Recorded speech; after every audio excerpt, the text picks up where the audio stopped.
আসসালামু আলাইকুম সুপ্রিয় শিক্ষার্থীবৃন্দ, রাজশাহী কলেজের অনলাইন ক্লাসে সমাজকর্ম বিষয়ে সকল শিক্ষার্থীদের স্বাগতম।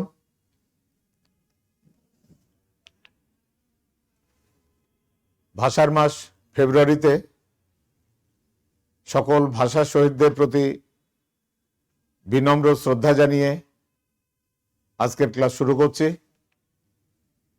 শুভ অপরাহ্ন।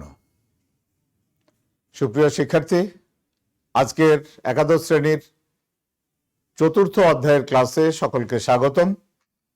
আমরা ইতিপূর্বে যে ক্লাসগুলো করেছি সেই ধারাবাহিকতায় আমাদের যে ঐতিহ্যগত সমাজ কল্যাণ প্রতিষ্ঠানগুলি আছে এর মধ্যে আজকে আমরা আলোচনা করব যাকাত এবং ধর্মগোলা। আমরা জানি যে ধর্মীয় মূল্যবোধ ও মানব প্রেমের উপর ভিত্তিশীল, যা আর্থিক বা বস্তুগত সাহায্যের উপর নির্ভর করে সুদূর প্রাচীনকাল থেকে পরিচালিত হয়ে আসছে, তাকে সনাতন সমাজ কল্যাণ বা ঐতিহ্যগত সমাজ কল্যাণ বলা হয়।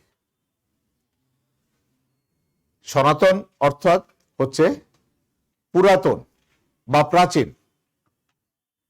এই যে আমরা ঐতিহ্যগত যেটা বলছি, ঐতিহ্যগত বা সনাতন, এই সমাজ কল্যাণের মূল চালিকা শক্তি ইতিপূর্বে আমরা আলোচনা করেছি ধর্মীয় অনুশাসন, বিশ্বাস ও মানবতাবোধ। সনাতন সমাজ কল্যাণের যে চিরায়ত প্রথাগুলি, এই প্রথাগুলো আজও সমাজে বিদ্যমান আছে। সনাতন সমাজ কল্যাণের যে কাজটি করা হয়, সমাজের অসুবিধাগ্রস্ত মানুষের স্বার্থে স্বেচ্ছা প্রণোদিতভাবে কল্যাণমূলক কার্যক্রম পরিচালনা করে। এর পিছনে সবথেকে বড় যে ভূমিকা পালন করে সেটি হচ্ছে ধর্মের ভূমিকা, অর্থাৎ ধর্মীয় মূল্যবোধের আলোকে এই সনাতন সমাজ কল্যাণ বা ঐতিহ্যগত সমাজ কল্যাণগুলি পরিচালিত হয়ে থাকে। মূলত সামাজিক স্বীকৃতি, ব্যাপক গণপরিচিতি এবং নেতৃত্ব আশা লাভের আশায়ও অনেক সময় মানুষ সনাতন সমাজ কল্যাণ প্রভাব ফেলে থাকে। তবে আজকে যে বিষয়টি আমরা প্রথমে আলোচনা করব, যেটি হচ্ছে যাকাত, এই যাকাতটি কিন্তু এরকম কোনো বিষয় না। অর্থাৎ এখানে কিন্তু ধর্মীয় মূল্যবোধ এর থেকে বা মানবতা বোধ থেকে ধর্মীয় নির্দেশনা আমরা বলতে পারি। আমরা জানি যে ইসলাম ধর্মের 5টি মূল স্তম্ভ আছে। সেই 5টি মূল স্তম্ভ কালেমা বা বিশ্বাস, নামাজ, রোজা, হজ এবং যাকাত। এই যাকাত বিষয়টি একেবারে সরাসরি মহান আল্লাহ পাকের নির্দেশ।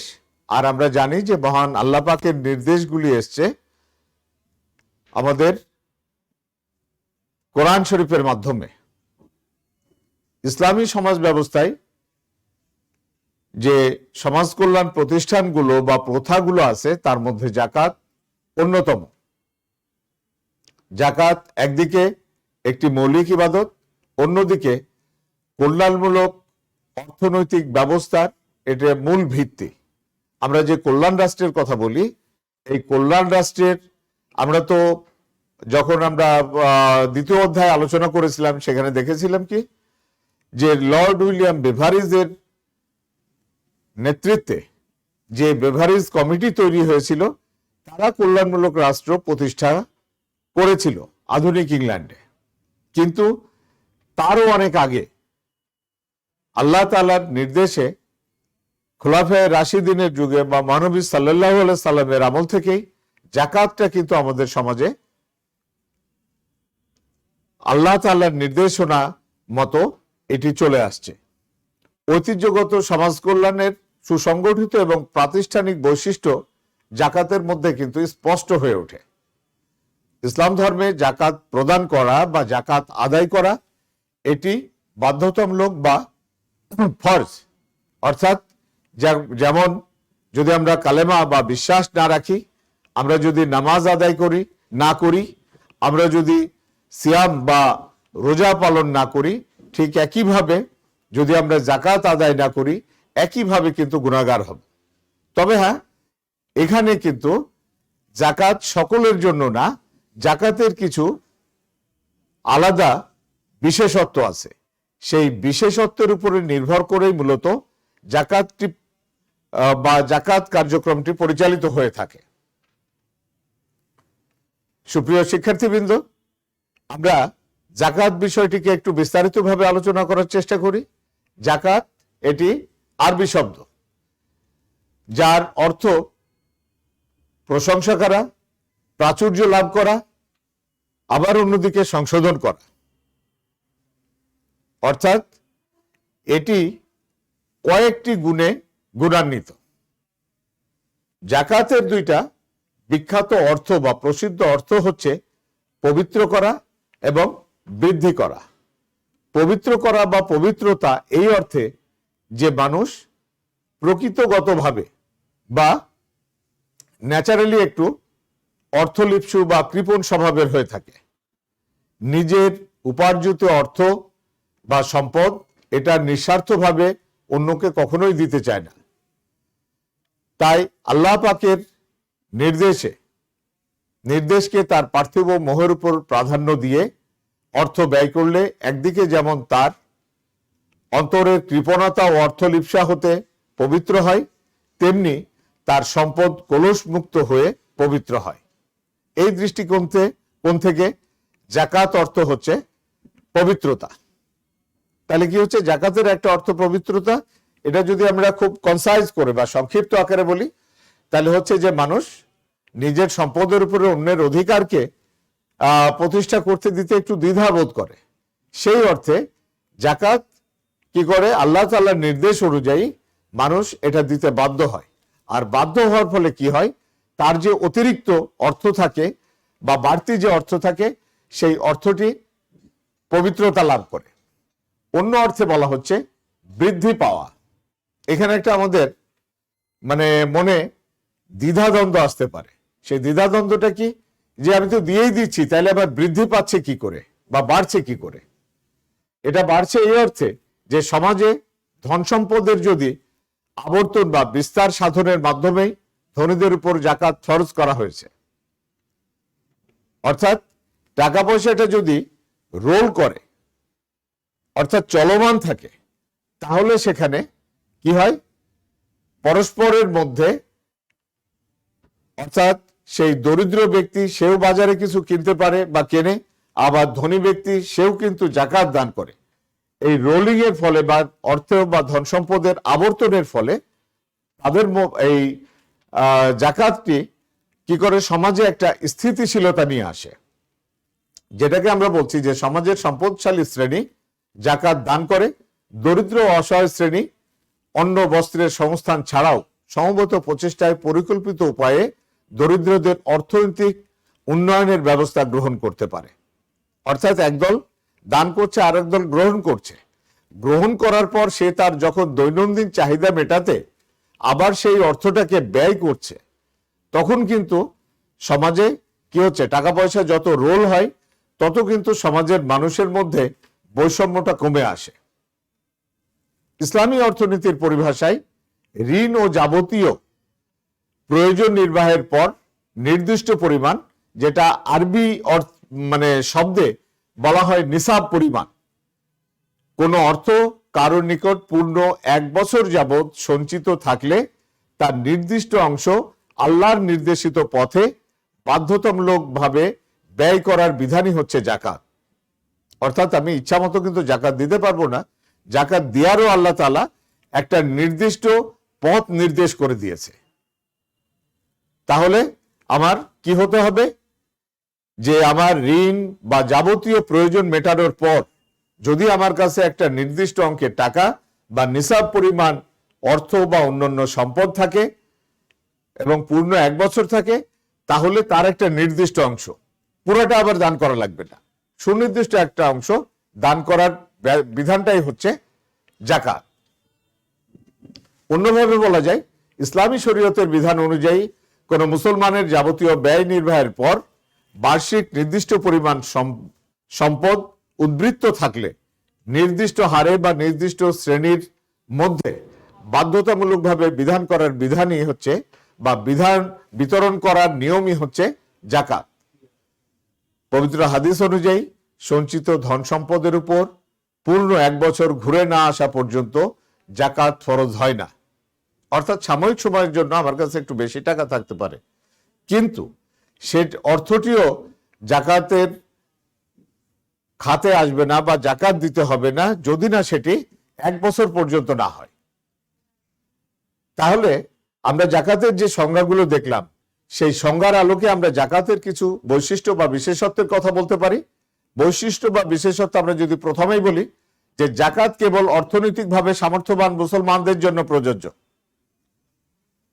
এই কথার অর্থ এটাই আসছে যে অন্যান্য যে ফরজগুলো বা অন্যান্য যে বিধানগুলো আছে, অর্থাৎ কালেমা, নামাজ, রোজা, এগুলি কিন্তু সকলের জন্য। অন্যদিকে যাকাত এবং হজ এ দুটো কিন্তু মূলত সম্পদশালীদের জন্য, বা যেটাকে আমরা বলছি অর্থনৈতিকভাবে সামর্থ্যবান মুসলমান, অর্থাৎ যারা অর্থনৈতিকভাবে সমৃদ্ধ বা অর্থনৈতিকভাবে যারা বিত্তবান তাদের জন্য। তারপর বলা হচ্ছে যাকাত বাধ্যতামূলক, তার জন্য ধনীদের জন্য। গরিবের যাকাত পাওয়া ন্যায্য অধিকার।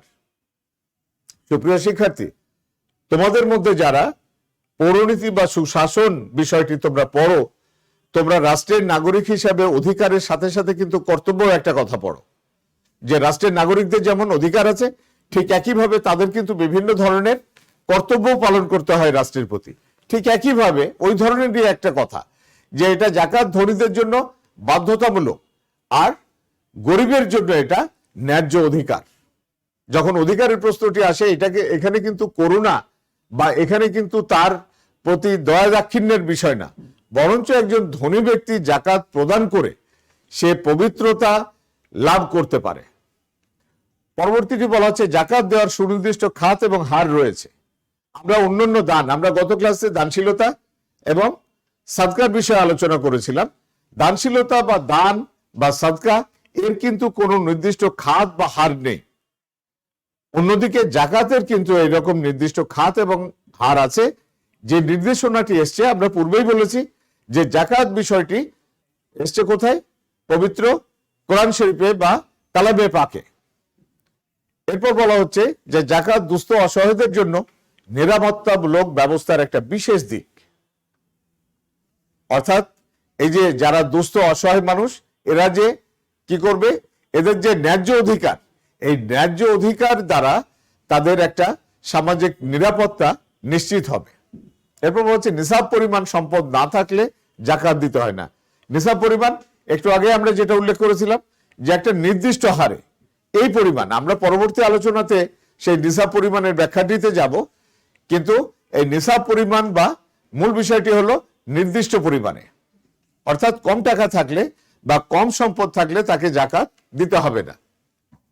যাকাত কোনো দান নয়, দুস্থ অসহায়দের প্রাপ্য অধিকার। অর্থাৎ কেউ যদি মনে করে যে যাকাত দান করে আমি একজন মহৎ ব্যক্তিত্বে রূপান্তরিত হচ্ছে, তা না, বরঞ্চ এটা সমাজের অসহায় দুস্থ যে মানুষ আছে তাদের এটা কিন্তু প্রাপ্য অধিকার বা তারা এটি অবশ্যই পাবে।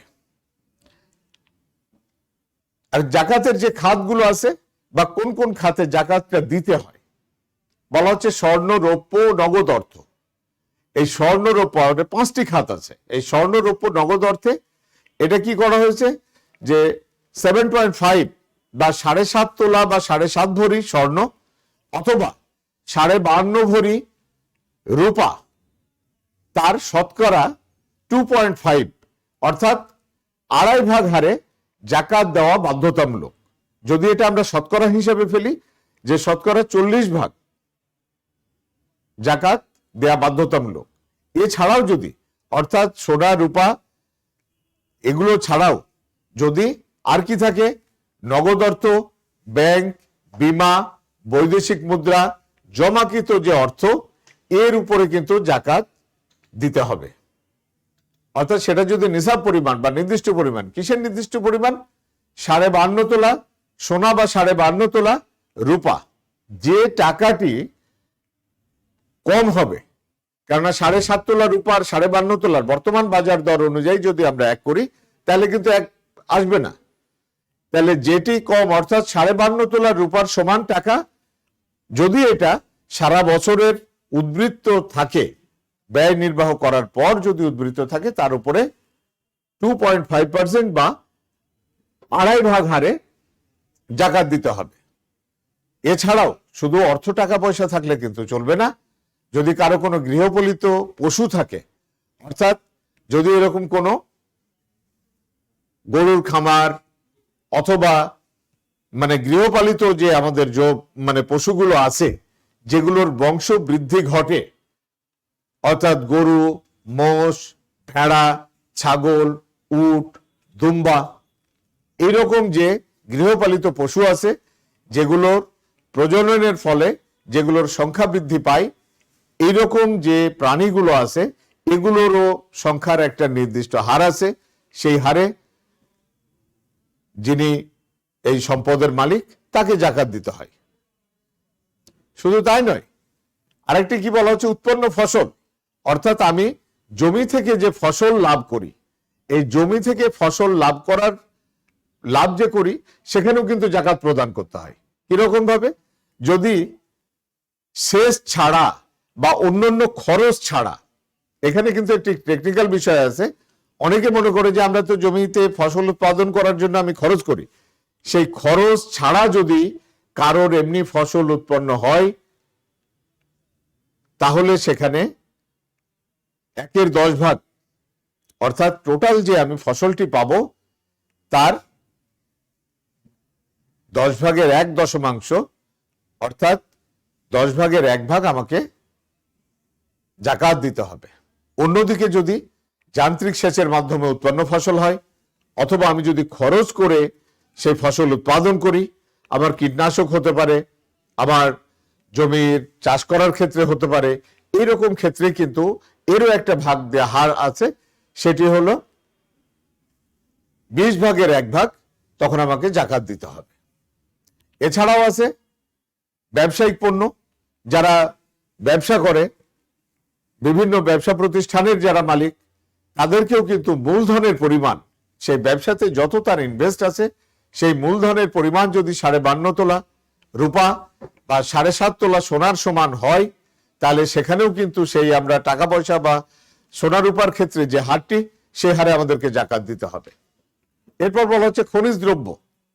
কেউ যদি খনির মালিক হয়, যদিও ওই বিষয়টি বর্তমানে রাষ্ট্রীয়ভাবে খনিগুলোর মালিকানা থাকে, তারপরেও যেহেতু ইসলামের বিধিবিধান সেই একেবারে মহানবী সাল্লাল্লাহু আলাইহি সাল্লামের সময় থেকে চলে এসছে, এই জন্য তখন কিন্তু খনিজ দ্রব্যের বিষয়টিও কিন্তু উল্লেখ আছে।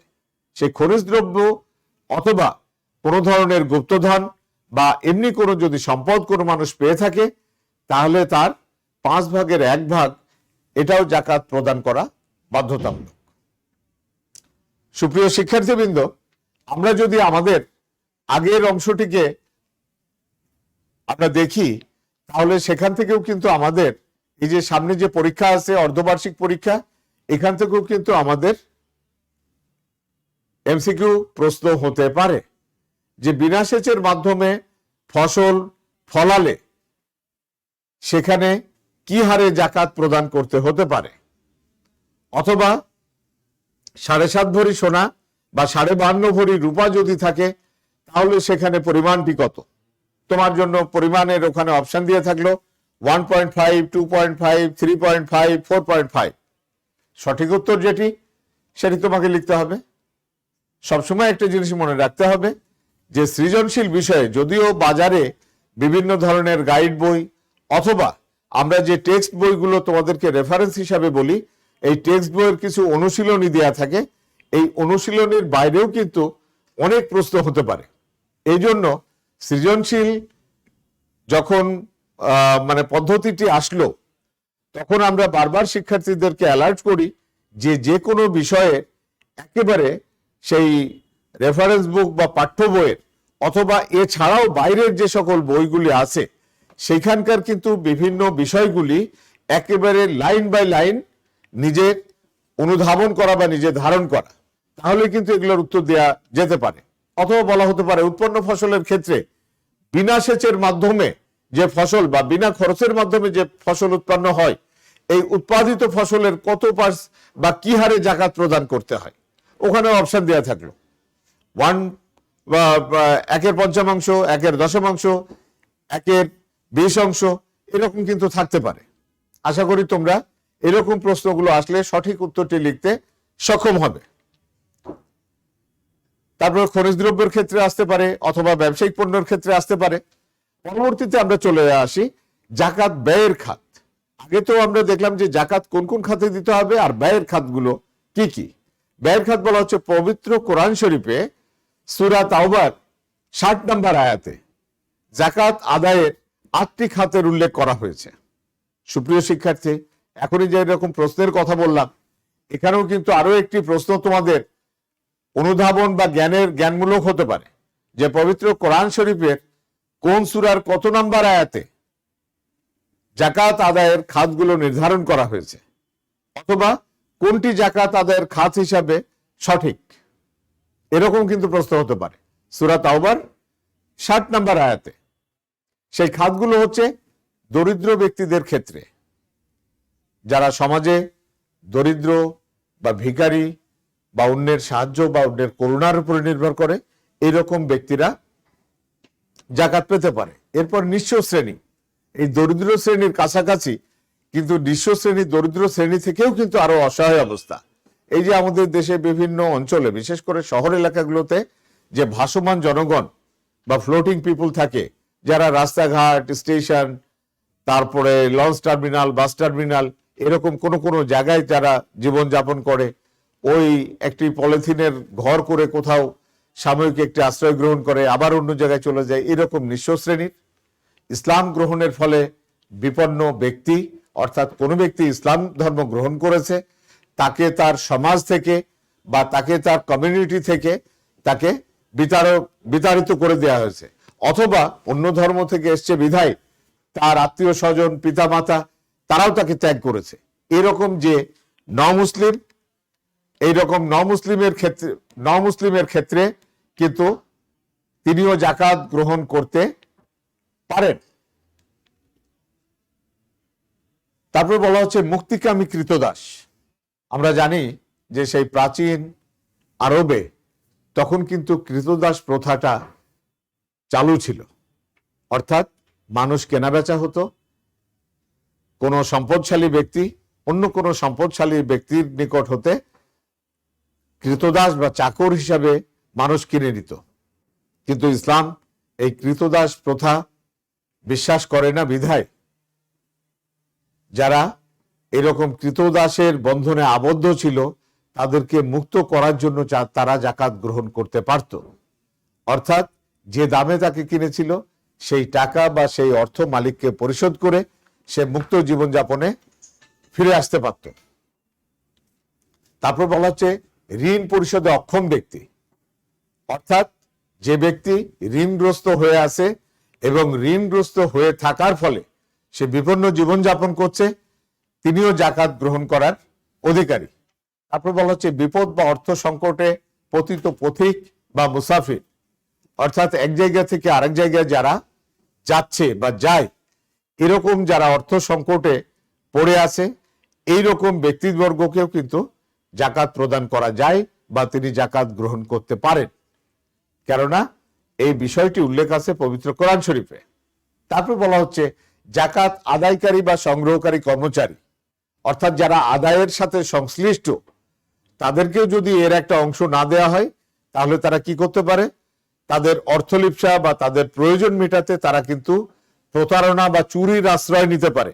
তারা যেন চুরি না করে বা তারা যেন এরকম অর্থ সংগ্রহ করে তারা নষ্ট না করে, সেই জন্য কিন্তু এই জাকাত আদায়কারী কর্মচারীদের ক্ষেত্রেও কিন্তু জাকাত গ্রহণ এটার জায়েজ করা হয়েছে বা বৈধ করা হয়েছে। তারপর বলা হচ্ছে আল্লাহর রাস্তায় জিহাদকারী মুজাহিদ, অর্থাৎ কোনো দেশ বা কোথাও ইসলাম ধর্ম যদি বিপন্ন হয়, সেখানে যারা ধর্মযুদ্ধ বা যুদ্ধের সাথে যুদ্ধ করছে, এইরকম ক্ষেত্রে বিশেষ করে এটা ইসলামের শুরুর দিকে যখন এইরকম বিভিন্ন জায়গায় বা বিভিন্ন এলাকায় এই জিহাদকারীরা বা মুজাহিদরা তারা থাকতেন, তাদেরকে সাহায্য করা অবশ্যই সেটা কিন্তু আল্লাহর রাস্তায়। অন্য কোনো ভাবে যারা এই রকম করে থাকে বা বলে থাকে তাদের ক্ষেত্রে কিন্তু না, সম্পূর্ণভাবে আল্লাহর রাস্তায় যারা ইসলামকে, প্রকৃত ইসলামকে প্রতিষ্ঠা করার জন্য জিহাদকারী, তাদের এই জাকাত গ্রহণের অনুমতি আছে। এই হচ্ছে জাকাত খাতের মানে জাকাত ব্যয়ের বা গ্রহণ করতে পারে কারা, তাদের এই শ্রেণী হচ্ছে 8টি শ্রেণী। আর এটাকে হেলাফেলা বা এটাকে অন্য কোনো ভাবে নেওয়ার অর্থ নেই, কেননা এটির উল্লেখ, জাকাতের উল্লেখ বা কারা কারা নিতে পারবে এটি উল্লেখ রয়েছে পবিত্র গ্রন্থ কোরআন শরীফে। তারপর বলা হচ্ছে জাকাত কাদের উপর ফরজ বা কাদের জন্য এটি বাধ্যতামূলক। প্রথমে বলা হচ্ছে মুসলিম হওয়া, অর্থাৎ অন্য কোনো সম্প্রদায়ের লোকের জন্য জাকাত বাধ্যতামূলক না। একটি ইসলামী রাষ্ট্রে অন্য সম্প্রদায়ের লোকও থাকতে পারে, তাদের জন্য অন্য বিধান আছে, কিন্তু জাকাত একান্তভাবে কেবলমাত্র মুসলমানদের জন্য প্রযোজ্য। দ্বিতীয় বলা হচ্ছে প্রাপ্তবয়স্ক হওয়া, অর্থাৎ সাবালক না হওয়া পর্যন্ত কারোর উপরে জাকাত ফরজ হবে না। যদি কোনো শিশু কিশোরের অভিভাবক মৃত্যুবরণ, অর্থাৎ বাবা মা যদি মৃত্যুবরণ করে, তার উপরে কিন্তু জাকাত ফরজ হবে না, তাকে প্রাপ্তবয়স্ক হতে হবে। এরপর বলা হচ্ছে জ্ঞান সম্পন্ন হওয়া, অর্থাৎ বিবেক বুদ্ধি এগুলো থাকা। কোনো পাগল অথবা বলা যায় মস্তিষ্ক বিকৃতি ঘটেছে এরকম কোনো মানুষের জন্য কিন্তু জাকাত প্রযোজ্য নয়। এই জন্য বলা হচ্ছে জ্ঞান সম্পন্ন। এখানে জ্ঞান সম্পন্ন মানে বড় বড় ডিগ্রিধারী তা কিন্তু না, সুস্থ স্বাভাবিক যে মেধা বা মাথাটা নিয়ে আমরা চলি, এইরকম সুস্থ স্বাভাবিক মানুষের জন্য জাকাত।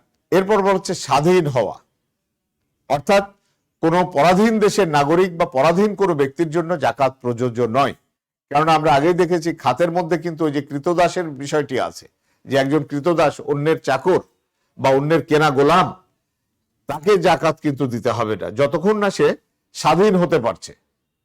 তারপর বলা হচ্ছে নিসাব পরিমাণ বা নির্দিষ্ট পরিমাণ সম্পদের মালিক হওয়া, একটা নির্দিষ্ট পরিমাণ সম্পদ থাকতে হবে। ঋণ মুক্ত হওয়া, অর্থাৎ সে নিজের ঘাড়ের উপরে বা নিজের মাথার উপরে ঋণের বোঝা রাখবে আর জাকাত প্রদান করে ওই এলাকায় বিশেষ নাম করবে বা লোকে খুব ধন্য ধন্য করবে, তা কিন্তু না। অবশ্যই তার জাকাত প্রদান করার অন্যতম শর্ত হচ্ছে তাকে ঋণ মুক্ত হবে বা অন্য যেন তার কাছে মানে অর্থ সম্পদ এগুলি না পায়। সর্বশেষ বলা হচ্ছে সম্পদের পূর্ণ 1 বছর মালিকানা থাকা, যেটা আমরা আগেও বলেছি যে সাময়িক সময়ের জন্য কারো কারো সম্পদ থাকতে পারে, কিন্তু সেটি যদি 1 বছর পূর্ণ না হয় সেক্ষেত্রে কিন্তু জাকাত ফরজ হয় না। এখন আমরা আসি জাকাতের গুরুত্ব। জাকাতের গুরুত্বের মধ্যে আমরা বলছি কি যে সামাজিক ন্যায় বিচার প্রতিষ্ঠা। জাকাতের মাধ্যমে ধনী দরিদ্রের বৈষম্যটা কিন্তু কমে আসছে। এতে করে কি হচ্ছে, সামাজিক ন্যায় বিচার প্রতিষ্ঠা হচ্ছে। তারপর আমরা বলছি কি যে অর্থনৈতিক উন্নয়ন। আমরা পূর্বেই আলোচনা করলাম যে যখন এই অর্থ সম্পদ বা টাকা পয়সা যখন রোল হয় বা রোলিং হয়, তখন কিন্তু কি হয়, একটা অর্থনীতির একটা চাঙ্গা ভাব ওঠে। আমরা যেরকম দেখি, আমরা আমাদের 2টি বড় উৎসব, বিশেষ করে ঈদ উল ফিতরে কোটি কোটি টাকার মানে অর্থনৈতিক একটা মানে আবর্তন ঘটে, তাতে করে কিন্তু সকলেই লাভবান হয়। এই যে অর্থনৈতিক একটা উন্নয়ন, অর্থাৎ যার কিছু ছিল না সে যখন অর্থটা পেয়ে তার চাহিদাগুলো, হয়তো সে বিলাসদ্রব্যের চাহিদা মেটায় না কিন্তু তার মৌলিক চাহিদাগুলো মেটায়, তখন কিন্তু একটা অর্থনৈতিক উন্নয়ন আসে। এরপর বলা হচ্ছে সামাজিক নিরাপত্তা। জাকাতের ফলে সমাজে একটা মানুষের অর্থনৈতিক নিরাপত্তা বা যেটার অন্য নাম সামাজিক নিরাপত্তা, এটাও কিন্তু নিশ্চিত হয়। পাশাপাশি দায়িত্ব ও কর্তব্যবোধ জাগ্রত করা, অর্থাৎ দায়িত্বটা কার, যিনি জাকাত দিবেন তার এটা কিন্তু কর্তব্য, আর গ্রহণকারী তার কিন্তু এটা দায়িত্ব। অর্থাৎ জাকাত যদি না নেয় মূলত জাকাত সিস্টেমটা এভাবেই আনা যে সমাজে অর্থনৈতিক বৈষম্যটা দূর করা। যারা আমাদের দেশে প্রচলিত অর্থে যারা জাকাত গ্রহণ করে 5 বছর 10 বছর বা কেউ কেউ হয়তো 20-30 বছর ধরে আজীবন ধরে সে জাকাত গ্রহণ করছে, কিন্তু এটি কিন্তু জাকাতের মূল উদ্দেশ্য নয়। জাকাতের মূল উদ্দেশ্য হচ্ছে সমাজের মধ্যে একটা সাম্য প্রতিষ্ঠা করা, যাতে করে জাকাতের ব্যাপারে এমন ভাবেই বলা হয় যে আজকে যে জাকাত গ্রহণ করছে পরবর্তীতে যেন, অর্থাৎ 1 বছর বা 2 বছর পরে যেন সে নিজেই জাকাত প্রদানকারী হতে পারে। অর্থাৎ এখানে কিন্তু সমাজকর্মের ভাষায় আত্মনির্ভরশীলতা বা তার নিজস্ব কি বলা যায় উৎকর্ষের বিকাশ করাই হচ্ছে অন্যতম লক্ষ্য। তারপরে বলা হচ্ছে আর্তমানবতার সেবায়। আর্তমানবতার সেবা অর্থাৎ অসহায় দরিদ্র ব্যক্তি যারা আছে তাদের সেবা করা, দরিদ্রদের আর্থিক সমস্যা সমাধান। এটা ওই আগের কথার মধ্যেই চলে আসে যে দরিদ্রদের যেসব আর্থিক সমস্যাগুলো আছে, বিশেষ করে মানুষের মৌলিক চাহিদাগুলো পূরণের ক্ষেত্রে জাকাত একটা গুরুত্বপূর্ণ ভূমিকা পালন করে। বাঞ্ছিত আর্থসামাজিক পরিবেশ সৃষ্টি বা বাঞ্ছিত আর্থসামাজিক, এখানে দুঃখিত প্রিয় শিক্ষার্থী, আর্থসামাজিক সৃষ্টি হয়েছে, পরিবেশ কথাটি আসে নাই এখানে, তোমরা একটু কষ্ট করে লিখে নিও যে বাঞ্ছিত আর্থসামাজিক পরিবেশ সৃষ্টি। আর্থসামাজিক পরিবেশ সৃষ্টিটা করলে কি হবে, মানুষের এই যে আমরা সামাজিক ন্যায় বিচার বা অর্থনৈতিক উন্নয়ন বা সামাজিক নিরাপত্তার কথা বলছি, বাঞ্ছিত আর্থসামাজিক পরিবেশ সৃষ্টি হলে সেটি আসবে। সর্বশেষ শ্রেণী বৈষম্যটা হ্রাস পাবে। ধনী দরিদ্রের অথবা উঁচু নিচু এই যে একটা শ্রেণী ব্যবধান, এটা কিন্তু সমাজে সবসময় ছিল। বিশেষ করে অর্থনৈতিক শ্রেণী বৈষম্যটাই কিন্তু সমাজে প্রধান হয়ে দেখা দেয়। এই শ্রেণী বৈষম্যটা দূর করার ক্ষেত্রে জাকাতের অনন্য বা গুরুত্বপূর্ণ ভূমিকা কিন্তু আছে। পরিশেষে জাকাত সম্পর্কে আমরা বলতে পারি মানুষের সামাজিক দায়িত্ববোধ জাগিয়ে তুলতে এবং নৈতিক উন্নতি সাধনে জাকাত একটা গুরুত্বপূর্ণ ভূমিকা পালন করে থাকে। সমাজ কল্যাণ বা সমাজ কর্মের অধিকাংশ গুরুত্বপূর্ণ লক্ষ্য অর্জনে জাকাত বিভিন্নভাবে সহায়তা করে থাকে। সমাজ ব্যবস্থায় জাকাত সুষ্ঠুভাবে আদায় নিশ্চিত করতে পারলে সামাজিক অর্থনৈতিক উন্নয়নের গতিকে অধিক ত্বরান্বিত করা সম্ভব। অর্থাৎ জাকাতের যে বিষয়টি আমরা বলছি সেটি হচ্ছে যে সুষ্ঠু সুন্দরভাবে জাকাত আদায় করতে পারলে বা নিশ্চিত করা গেলে সেখানে কি হবে, উন্নয়নের অর্থনৈতিক উন্নয়নের গতিটা আরো ত্বরান্বিত হবে। সুপ্রিয় শিক্ষার্থী, আমাদের প্রথম আলোচনা শেষ, আমরা আমাদের দ্বিতীয় আলোচনায় চলে যাব এবং খুব দ্রুত চলে যাব। দ্বিতীয় আলোচনায় আমাদের হচ্ছে ধর্মগোলা, যেটি আমরা প্রথম দিনের আলোচনায় বলেছিলাম। এখানে আমরা কিন্তু একটি গোলার ছবি দেখতে পাচ্ছি, অর্থাৎ গ্রামাঞ্চলে যেখানে শস্য মজুদ করে রাখা হয় সেটিকেই কিন্তু গোলা বলা হয়। তাহলে ধর্মগোলা শব্দটি কিভাবে আসলো? ধর্মগোলা শব্দটি এইভাবে আসলো যে এটি সমাজের জন্য বা সমাজের মানুষের কল্যাণে বা উন্নয়নে প্রতিষ্ঠিত বিষয়। অর্থাৎ কি হচ্ছে, এই বলা হচ্ছে কি যে অবিভক্ত বাংলায় প্রাচীন ও ঐতিহ্যগত সমাজসেবা প্রতিষ্ঠানের মধ্যে ধর্মগোলা অন্যতম। ধর্মগোলা বর্তমানে নেই, কিন্তু ধর্মগোলা যে নীতির উপর ভিত্তি করে সরকারি উদ্যোগে ধান সংগ্রহ করে অভিযান অব্যাহত এরকম কিন্তু রয়েছে। এককালে ধর্মগোলা দরিদ্রদের বিভিন্ন ধরনের উপকার করেছিল। ধর্মগোলা এমন একটি বিশেষ শস্য ভাণ্ডার যাতে মৌসুমের সময় স্থানীয়ভাবে উদ্বৃত্ত শস্য সংগ্রহ করে মজুত করে রাখা হতো। পরবর্তী সময়ে খাদ্যাভাব দেখা দিলে দুর্গতদের মধ্যে তা বিতরণ করা হতো। ধর্মগোলার মূল লক্ষ্য হচ্ছে দুর্ভিক্ষ বা আপদকালীন অনাহারে বা অকাল মৃত্যু এটি রোধ করার জন্য একটি ব্যবস্থা। মূলত ধর্মগোলা আমরা কোথা থেকে পেলাম, এটিতে যদি যাই তাহলে ধর্মগোলার পটভূমিতে আমরা আসি। ব্রিটিশ শাসিত ভারতবর্ষে বিভিন্ন সময়ে দুর্ভিক্ষের কবলে পড়ে লক্ষ লক্ষ মানুষ অনাহারে মৃত্যু হয়। ব্রিটিশ প্রবর্তিত যে দ্বৈত শাসন এবং চিরস্থায়ী, এখানে সুপ্রিয় শিক্ষার্থী একটি বড় ধরনের ভুল আছে, দ্বৈত শাসন হয়ে গেছে, এটা মূলত দ্বৈত শাসন। অর্থাৎ লর্ড কর্নওয়ালিসের আমলে, ইতিহাসে যারা সাধারণ ইতিহাস পড়ে তা আমরা জানি যে ব্রিটিশ ইস্ট ইন্ডিয়া কোম্পানি যখন ভারতের শাসনভার গ্রহণ করে, লর্ড কর্নওয়ালিস তিনি কিন্তু দ্বৈত শাসন ব্যবস্থা চালু করেছিলেন। সেই দ্বৈত শাসন ব্যবস্থা, আমি দুঃখিত এই বানানটি তোমরা একটু অবশ্যই কারেকশন করে নেবে, দ্বৈত শাসন এবং চিরস্থায়ী যে বন্দোবস্ত করেছিল তার প্রভাব এবং বিভিন্ন প্রাকৃতিক দুর্যোগের কারণে ভারত উপমহাদেশে প্রায় দুর্ভিক্ষ দেখা দিত। এর মধ্যে অন্যতম ছিল ইংরেজি 1770 সালের বা বাংলার 1176 সনের এবং 1942-43 সালের দুর্ভিক্ষ সবচেয়ে ভয়ঙ্কর। আর এই যে বাংলা 1176 সালের যে অর্থাৎ 1770 সালের যে দুর্ভিক্ষটা হয়েছিল সেটা কুখ্যাত 76-এর মন্বন্তর নামে পরিচিত।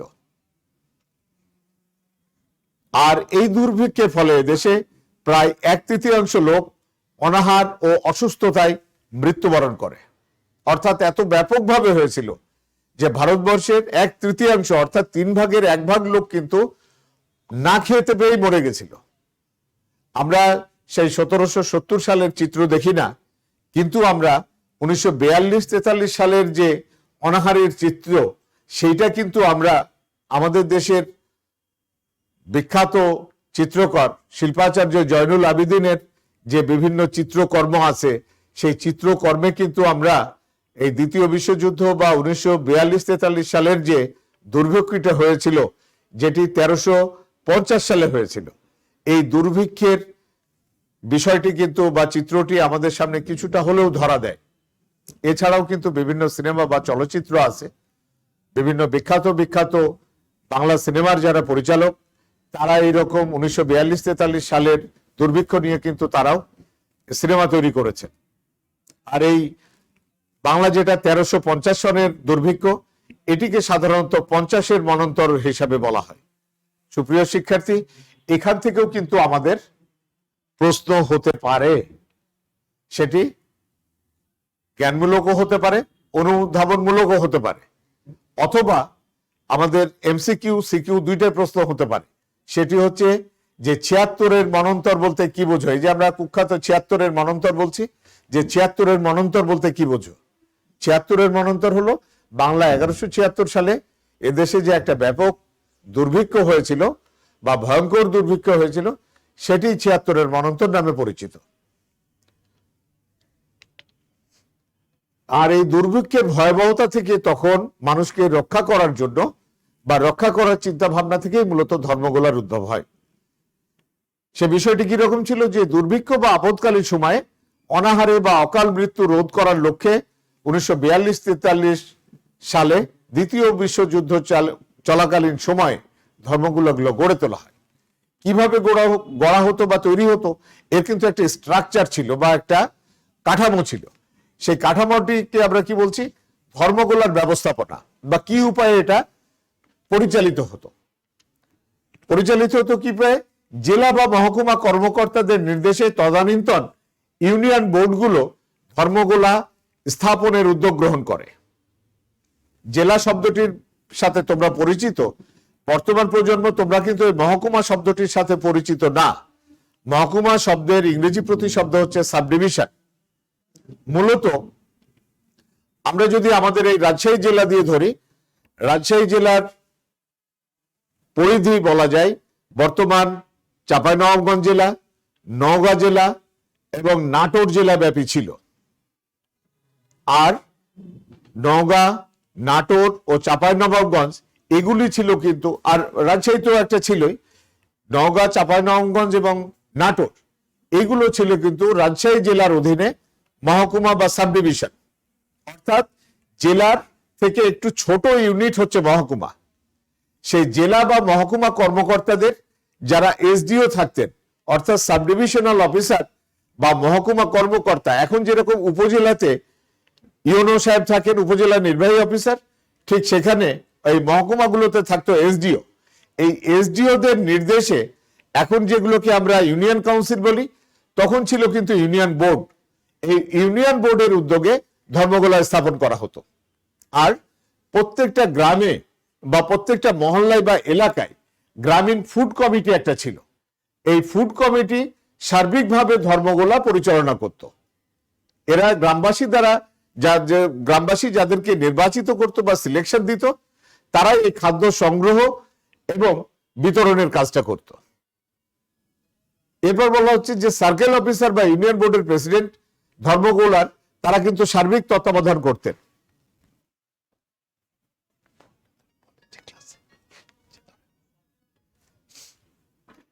সুপ্রিয় শিক্ষার্থী, আমরা যেটা বলছিলাম যে সার্কেল অফিসার বা ইউনিয়ন বোর্ডের প্রেসিডেন্ট তিনি ধর্মগোলার কি করতেন?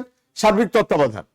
অর্থাৎ ওই যে আমরা যে থানা ইউনিটকে বলছি না যে ইউনো বা সেই সময় কিন্তু যখন উপজেলা ছিল না, প্রতিটি থানা ছিল, এগুলোকে কিন্তু সার্কেল অফিসার বলা হতো। সেই তৎকালীন প্রশাসনিক ভাষায় তাদেরকে সংক্ষেপে বলা হতো সিও। অর্থাৎ থানা পর্যায়ের যিনি কর্মকর্তা, সেই থানা পর্যায়ের কর্মকর্তা ইউনিয়ন কাউন্সিলের যারা চেয়ারম্যান থাকতেন, এই যে ইউনিয়ন বোর্ডের প্রেসিডেন্ট, তারা ধর্মগোলার সার্বিক তত্ত্বাবধান করতেন। আর এটি পরিচালনা করা হতো কি গ্রামবাসীদের দ্বারা নির্বাচিত যারা হতেন বা মনোনীত যারা হতেন, তারা এই খাদ্যশস্য সংগ্রহ বা বিতরণের কাজটি করতেন। এই হলো মূলত ধর্মগোলার বিষয়। আর ধর্মগোলার আমরা গুরুত্ব দিয়ে শেষ করব। ধর্মগোলার গুরুত্ব বলা হচ্ছে নিজস্ব সম্পদের সদ্ব্যবহার। নিজস্ব সম্পদের সদ্ব্যবহার অর্থাৎ যে গ্রাম, আমরা ধরে নিই যে কোনো একটি গ্রাম, সে গ্রামের নাম হতে পারে যে রসুলপুর একটি গ্রাম। এই রসুলপুর গ্রামের জনগণের তাদের দুর্ভিক্ষকালীন সময়ে মানে খাদ্য মানে অনাহারে যেন সেখানকার লোক মৃত্যুবরণ না করে, এই জন্য রসুলপুরের যে ধর্মগোলা, সেখান থেকে রসুলপুর গ্রামবাসীকে সহায়তা দেয়া হবে। আবার যখন ফসল উঠবে তখন কি করা হবে? সেইখান থেকে তাদের উদ্বৃত্ত যে শস্য থাকবে বা ফসল থাকবে, অর্থাৎ বাড়তি যে ফসল থাকবে, তারাও নির্দিষ্ট হারে একটা জমা রাখবে। এখন প্রশ্ন হতে পারে যে যার কোনো জমি জায়গা নাই সে কি রাখবে? তার জন্য এটি বাধ্যতামূলক বা তার জন্য একটি অপশনাল না। যার আছে জমি জায়গা সম্পদ, যার আছে, যার ফসল উৎপন্ন হচ্ছে বা ফসল ফলছে, তিনি রাখবেন। তাহলে কি হচ্ছে? নিজস্ব সম্পদের ওই রসুলপুরের জন্য, রসুলপুরের লোক যেন অনাহারে না মারা যায়, এটির ব্যবস্থা নেওয়া হচ্ছে। পরবর্তী বলা হচ্ছে স্থানীয় ভিত্তিতে সমস্যার মোকাবেলা। কিরকম স্থানীয় ভিত্তিতে সমস্যার মোকাবেলা? এই জন্য অন্য কারো কাছে যাওয়া, ওই সেই আমরা যে বললাম মহকুমা প্রশাসক বা এসডিও সাহেবের কাছে যাওয়া বা সিও সাহেবের কাছে যাওয়া অথবা জেলা প্রশাসক সাহেবের কাছে যাওয়া, তা কিন্তু না। স্থানীয়ভাবে যাদের যে অঞ্চলের, যে গ্রামের, যে মহল্লার সমস্যা, তাদের মাধ্যমে সমাধান করা। এতে করে হচ্ছিল কি কৃষক সমাজ রক্ষা পাচ্ছিল। আমরা জানি বেশ কয়েক বছর আগে আমাদের দেশের বিশেষ করে উত্তরাঞ্চলের জেলাগুলিতে, কুড়িগ্রাম, লালমনিরহাট এরকম জেলার চরাঞ্চলগুলিতে মাঙ্গা বলে একটি শব্দ প্রচলিত ছিল। অর্থাৎ ফসল মানে বিশেষ করে বাংলা শ্রাবণ, ভাদ্র, আশ্বিন, বিশেষ করে ভাদ্র এবং আশ্বিন মাসে সেই সব এলাকার লোকজন চরম খাদ্য সংকটে ভুগত। এই চরম খাদ্য সংকটে ভোগা বিষয়টি বর্তমানে সরকারের দৃষ্টির ফলে এরকম একটা অবস্থা ওভারকাম করা হয়েছে। তা এইরকম যখন অবস্থা হতো, অর্থাৎ কৃষককুলকে রক্ষা করার জন্য বা কৃষক সমাজকে রক্ষা করার জন্য কিন্তু ধর্মগোলা একটি অনন্য ভূমিকা পালন করতে পারত। কেননা দেখা যায় যে এই রকম অভাবের সময় বা অভাবের আমলে বিশেষ করে জীবন বাঁচানোর জন্য কৃষকরা কি করে, যারা ওই মানে সুদের ব্যবসা করে বা মহজুরি ব্যবসা করে, তাদের কাছ থেকে অধিক হারে সুদ প্রদান করে অর্থ বা টাকা পয়সা ধার করে অথবা ধান বা অন্য কিছু খাদ্যশস্য সংগ্রহ করে। এই রকম অবস্থা থেকে কৃষক সমাজকে রক্ষা করার বিষয়টি এই ধর্মগোলার মাধ্যমে মানে রক্ষা করা সম্ভব হয়েছে। বলা হচ্ছে দুস্থ অসহায়দের পুনর্বাসন করা। দুস্থ অসহায়দের কিভাবে পুনর্বাসন করা?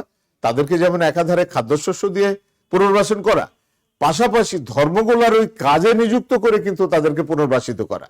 অর্থাৎ তারা শ্রমের বিনিময়ে কিন্তু তারা আবার খাবার পেত, যেটাকে বর্তমানে অনেক এলাকায়, গ্রামাঞ্চলের তোমরা যারা বা একটু গ্রামীণ এলাকার, তোমরা দেখবে যে তোমাদের এলাকার কাজের বিনিময়ে খাদ্য কর্মসূচি বলে কিন্তু একটি কর্মসূচি আছে, যেটাকে সংক্ষেপে বলা হয় কাবিখা, কাজের বিনিময়ে খাদ্য।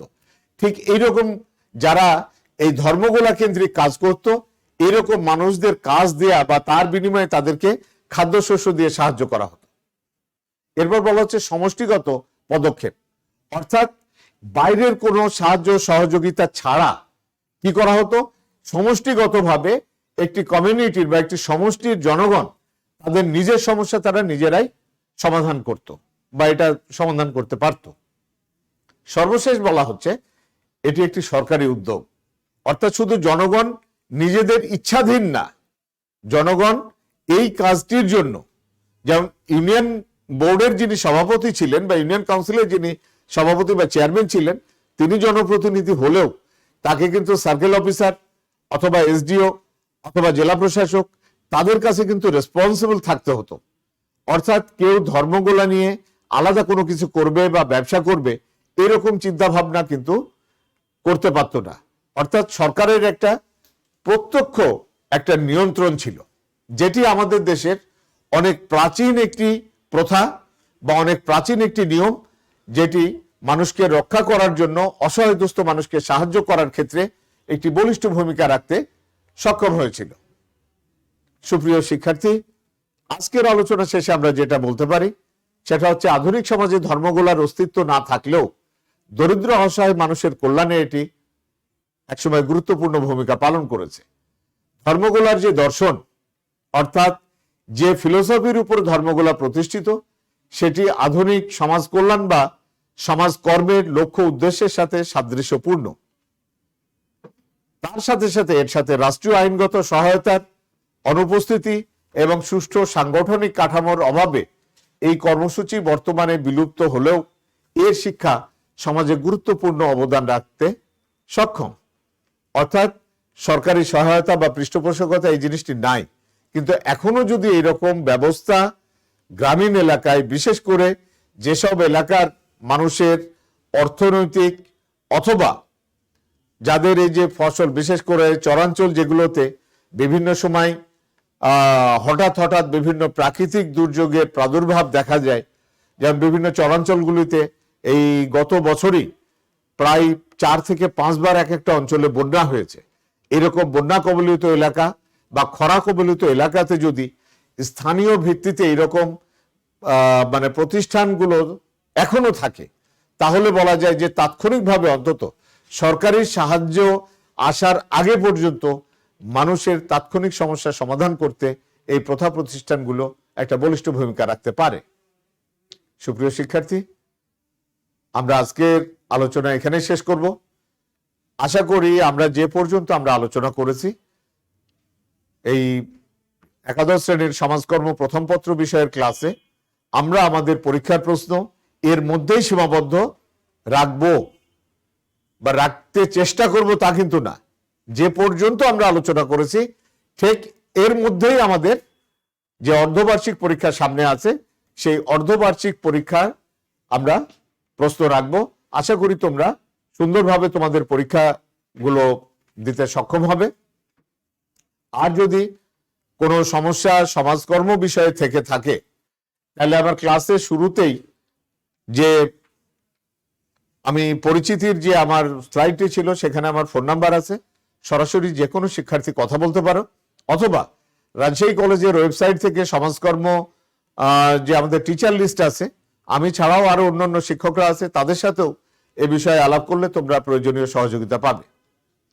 সকলকে শুভ বিকেল জানিয়ে আজকের ক্লাস এখানে শেষ করছি। আল্লাহ হাফেজ, ধন্যবাদ সকলকে।